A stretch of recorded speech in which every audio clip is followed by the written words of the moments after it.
सरकार कितना हज़ार लाख करोड़ रुपया दे रहा है, उसमें हम क्या करें। और सरकार है and boss is boss, government is always correct, तो उसमें मेरे को कुछ बाधा नहीं देना है। लेकिन एक बात बता देता हूँ, मेरा पिताजी राउरकेला स्टील प्लांट में 60 साल की उम्र तक सीसीडी कोल केमिकल डिपार्टमेंट, जहाँ पर हम लोग कोकोवेन होता है, गोबर से कोयला से गैस निकालते हैं और उसमें नाफ्थाल भी निकलता है। तो हम बचपन में सुनते थे, उस समय राजदूत गाड़ी था, एसडी जाभा उस समय का बुलेट, तो प्लांट में काम करने वाले नाफ्था पाइप से लीकेज करता रहेगा, नीचे गाड़ी खड़ा कर देंगे, नाफ्था फुल हो जाएगा, बंद करके महीना तक गाड़ी चलाते थे, बहुत अच्छा माइलेज देता था उस समय। तो अभी सरकार बहादुर का दिमाग में आया है कि कोयला से गैस निकालेगा, बट मेरा पिताजी 3 गैस टंकी में काम किए, CO गैस में, दैट इज कोक गैस, और मैं मैकेनिकल में उस समय CO में था, कार्बन मोनोऑक्साइड गैस। तो this is highly poisonous and highly hazardous and highly dangerous. मतलब सूंघा नहीं मरा। मैं देखा हूँ ऐसा एक्सीडेंट मेरे डिपार्टमेंट में हुआ था, CO गैस लीकेज किया और ऐसे खड़ा खड़ा आदमी डूब गया। मैं थोड़ा आसन प्राणायाम वाला था, तो मैं उनको रेस्क्यू करके उठा के लाया था, और बाकी सब थोड़ा सा श्वास में गिरा और वहीं खड़े खड़े ICU तक पहुंच गए। मतलब फेटल एक्सीडेंट होता है। तो चलो, सरकार बहादुर है, गैस बना रहा है, उसमें हम क्या कर सकते हैं, हम तो कुछ नहीं कर सकते। लेकिन ये बुद्धिमत्ता कदाचित नहीं है। मेरा विचार है, क्योंकि मैं भी भारत का नागरिक हूँ, और मैं इतना कहूँगा कि भाई कोयला से, कार्बन उत्सर्जन से आप गैस निकालो, इससे अच्छा है कि थोड़ा सा गाय माता के ऊपर भी ध्यान दो, गोबर के ऊपर भी ध्यान दो। और मैं आप लोगों को इसलिए बोल रहा हूँ कि चलो ठीक है, सरकार बहादुर क्या करेगा, कोयला से गैस निकालेगा, नाफ्था निकालेगा, और क्या क्या कोयला के माध्यम से गैस निकालना, क्योंकि CNG और घरेलू गैस और ऑयल का प्रॉब्लम को सॉल्व करेगा। लेकिन गोबर गैस में बहुत बड़ा है, बहुत अपॉर्चुनिटी है। अगर आप लोग, और देखो आने वाला एनर्जी सेक्टर है, तो दोनों, जो मेरा बात आपको समझ में आ जाए इस वीडियो के माध्यम से, मेरे पास बहुत ज़मीन है। एक जगह मतलब लग के 108 एकड़ है, एक जगह में 55 एकड़ है, एक जगह में 90 एकड़ है। एक मतलब पंडित आदमी हूँ, दान दक्षिणा मिल जाता है, और पुश्तैनी भी है, बाप दादा का भी है। लेकिन अभी तक हम लोग उसको एक्टिवेट नहीं कर पाए हैं। तो एनर्जी सेक्टर में जिनको सोलर प्लेट गवर्नमेंट खर्चा कर रहा है, क्या करे, पगला आदमी है, उसको तो समझाया नहीं जा सकता। तो यू मस्ट वेलकम, आप लोग काम कर सकते हो मेरे साथ, क्योंकि आने वाला समय भयंकर इकोनॉमिकल डाउनफॉल का जो रंग रूप दिखाई दे रहा है, इतना आसान नहीं है।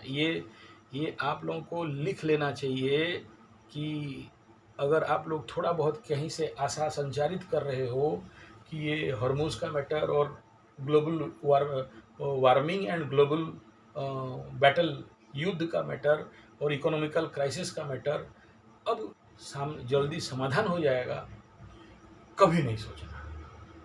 ग्रह गोचरीय स्थिति किधर से भी नहीं कह रहे हैं, इधर खप्पर योग से लेके संक्रांति और अमावस्या एक साथ होने से लेके, और कालसर्प योग होने से लेके, और यहाँ गुरु बृहस्पति अतिचारी से लेके, और शनि का मीन रेवती में हो, ये जितना सारा आप कंजक्शनल इफेक्ट आप देख रहे हो, ये सब बहुत क्लियर कट बता रहे हैं कि आने वाला समय महाविपत्ति, महाविनाश। मैं ऐसा नहीं कह रहा हूँ धरती खत्म हो जाएगा, सब कुछ खत्म हो जाएगा, ऐसा नहीं है। ये लॉ ऑफ नेचर है। बहुत ज़्यादा जनसंख्या होने से साफ सुथरा करता है, फिर अच्छे अच्छे लोगों को रखता है, आगे बढ़ाता है। नहीं तो इतना सारा जनसंख्या, 750 करोड़, ये पूरा वर्ल्ड का जनसंख्या को देखोगे तो धरती का वेट तो ऑटोमेटिक वो डिस्ट्रॉय हो जाते हैं। फिर जैसे मोहनजोदारो हरप्पा हुआ था, ठीक ऐसे ही है, और कुछ नहीं। तो फिर से एप्लीकेशन होंगे, फिर से ऐसे ही 1000, 2000, 5000, 10,000, 20,000, जितना साल में देखा कि जनसंख्या बढ़ गया, लैपटॉप और ये सब बढ़ा, ज़्यादा दिमाग वाले हो गए, फिर कूट दो एक ठो ग्लोबल वार्मिंग और ख़त्म करो, फिर जनरेशन। ये पुनरपि जननम पुनरपि मरणम पुनरपि जननी जठरे शयनम, ये चलते रहता है। इसमें ये कोई नया घटनाक्रम नहीं है, क्योंकि हमें वो सब का नॉलेज मतलब एस्ट्रोलॉजिकल एंड मालिका शास्त्र के अनुसार हमको कुछ दिखता नहीं है ये सब। तो ये जो भी ऑयल क्राइसिस है, फूड क्राइसिस है, गैस क्राइसिस है, इकोनॉमिकल क्राइसिस है, ये अभी भारत का या वर्ल्ड का कहीं से भी कम नहीं होगा। इस गलतफहमी में आप मत रहो, और इसीलिए कह रहा हूँ कि चलो इस फील्ड पे काम करो, आ जाओ। मैं यही बुलाना चाहता हूँ कि अगर आप सच में देशभक्त हो और आपके अंदर देशभक्ति है, आप सच में देशभक्त हो, और सबसे इम्पोर्टेंट फैक्टर, जो लोग काम कर रहे हो, नौकरी पेशा है, आपका बिजनेस चल रहा है, उनको नहीं बुला रहा हूँ।